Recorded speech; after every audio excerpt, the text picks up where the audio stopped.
shoulders, triceps, quads. Felt pretty good. Felt a little weak though as far as bench press. I maxed out at 185 for 2 to 3 reps. It's definitely a weak point for me right now. But you know, I did what I could. I'll live with it. So that's that. You know, overall the workout was really good. Got a good pump in my arms, my chest. You know, so everything felt really good.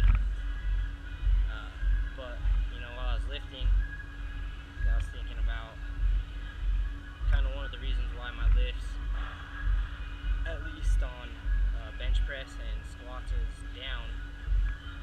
You know, is because I dislocated my left shoulder twice within the last year. And you know, the first time was the worst. I rehabbed it. You know, it's taken a long time to get back to benching regularly, and to being comfortable under the squat bar, which I'm still not totally comfortable when it comes to heavier weights and doing a lot of reps, having my elbows in the position, or my shoulder in the position that it's in for a squat. So it's been not only a physical limitation to get over and to work around, it's also been a mental limitation, because you know, I always thought I would blow out a shoulder in the gym, personally, not on a softball field twice, but that's what's happened. You know, so I've had to kind of take a different training approach when it's come to lifting, as far as, you know, chest exercises, shoulder exercises, pretty much anything involving my upper body where my shoulders were going to be involved. I've gotten past the point of really being too cautious, you know, but there's still a part of me that, you know, has that fear of injuring my shoulder again. Just knowing that, you know, they told me after the first time, you know, it's going to be easier to pop it back out. You know, popped it back out, swinging it back. You know, so that's twice. You know, don't really want to go through it a third time. But I also love lifting. You know, and you know, squats is one of the best movements to do, just overall, no matter what your goal is. And you know, the heaviest I've gone on squats was shortly after Christmas. I did a video at squat for 275 for 1, and I haven't really gone past that point in a while. I went up to 255 like a week ago for a couple of reps. I think I did about 5 reps. But you know, by the time I get done doing my reps at whatever weight, when I set the bar down and I get out from underneath it, you know, my shoulder, there's some pain there, and it's mostly just because, you know, that it's been popped out twice, the cartilage and everything in there, and it's pretty much gone. You know, even though I have really good range of motion in that shoulder, just holding my arms in that position during squats, at the end of it, you know, there seems to be a little bit of stiffness and pain no matter if I warm it up and stretch. It's just kind of how it is. So it's been a mental hurdle to get over that. You know, as far as getting all my lifts back to where they were when I was probably in peak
thing that could possibly re-aggravate it,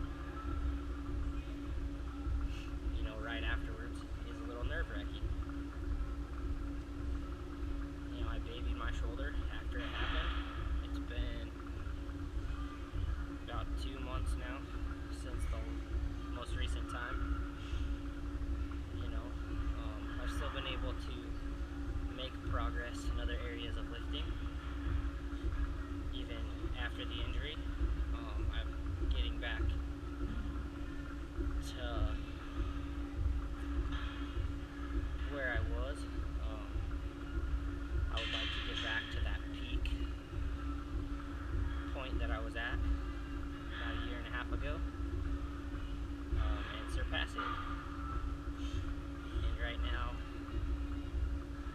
part of that is getting over the hurdle of the injury, being able to, you know, still do squats and be comfortable, while, you know, also being able to do bench press and, you know, go down to a certain point, because there are those people out there that obviously don't take into consideration past injuries or limitations, and believe that you have to hit a certain point every time on a lift for a rep to count. Which, being a personal trainer, I can tell you right now that that's bullshit.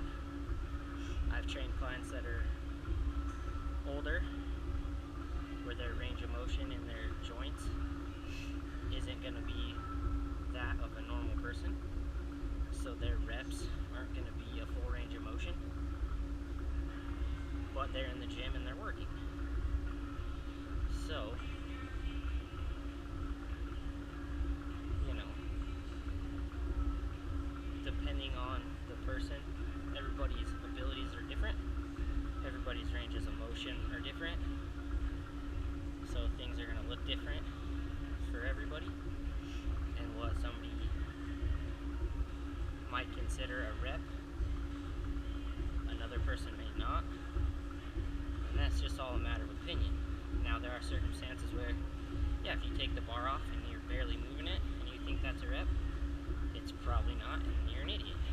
But everybody's situation is different, and unless you know their situation and why they maybe can't get a certain range of motion on a lift, get over it. They're in the gym, they're working. Be happy and give encouragement. Those people are trying to better their lives and their health, and that's all that really matters at the end of the day, is they took the first step to get into the gym,